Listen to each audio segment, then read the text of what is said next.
নাউজুবিল্লাহ বলেন। হাজার হাজার গুনাহ করার চেয়ে আল্লাহর কাছে কি তা জঘন্য। কি জঘন্য? কি আদেশ ছেড়ে দেওয়া। বলেন আদেশ ছেড়ে দেওয়া। আদিষ্ট কাজ ছেড়ে দেওয়া। নিষিদ্ধ কাজ করার চেয়ে আল্লাহর কাছে কি জঘন্য। আদিষ্ট কাজ ছেড়ে দেওয়া। বলেন আদিষ্ট কাজ ছেড়ে দেওয়া। নিষিদ্ধ কাজ করার ছেড়ে দেওয়ার চেয়ে আদিষ্ট কাজ ছেড়ে দেওয়া। নিষিদ্ধ কাজ করার চেয়ে আল্লাহর কাছে জঘন্য। বুঝা আসছে? ফেমাস কি কইছি কোনছে? আদিষ্টটা ছেড়ে দেওয়া। হ্যাঁ, নিষিদ্ধ কাজ করার চেয়ে জঘন্য। আগে মাসে কি কইছিল? নিষিদ্ধটা পেয়েছিলেন, করেছিলেন। শয়তান কি করছিল? আদিষ্ট কাজ ছেড়ে দিয়েছে। আদিষ্ট ছাড় দিলেন। এবার কোনটা জঘন্য হয়েছে? শয়তানের কাজ জঘন্য।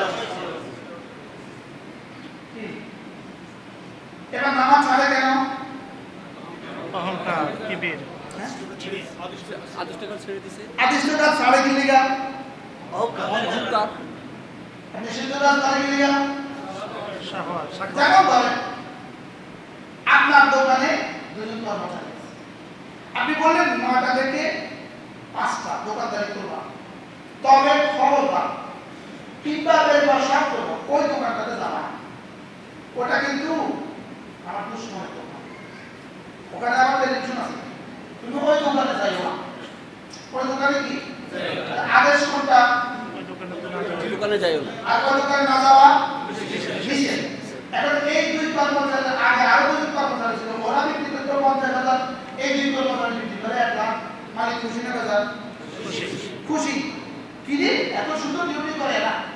এরা আগে দুই বিক্রি করতো 1 লাখ, 50,000, এরা বিক্রি করে কত? 1 লাখ। কিন্তু এখানে এই দুজনে মাঝে মাঝে ওই দোকানে যায়, মাঝে মাঝে ওই দোকানে যায়। ওই দোকানে যাওয়া কি ছিল? এবার মালিক খেয়াল করলো আগে কর্মচারীরা বেশি করে 50,000, এরা দুজনে বিক্রি করে 1 লাখ।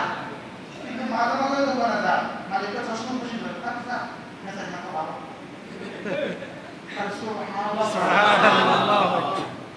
আল্লাহ কি কয় কম জানে না মেসেজ না তো ভালো।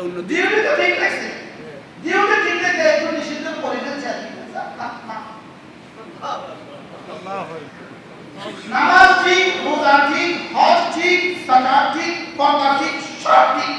যে একটা গুনাহ হয়ে গেছে রব্বুল জান্নাহ। কি বলবেন বলেন? আরে যাও মা।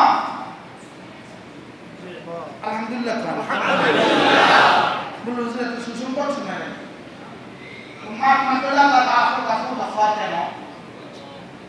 লাউলা কুসুলি, যদি তোমরা আমার নাফরমানি না করো, যদি তোমরা আমার নাফরমানি নাই করো, লাখালাকু খালকান আখার, আমি আরেক দল বানাবো।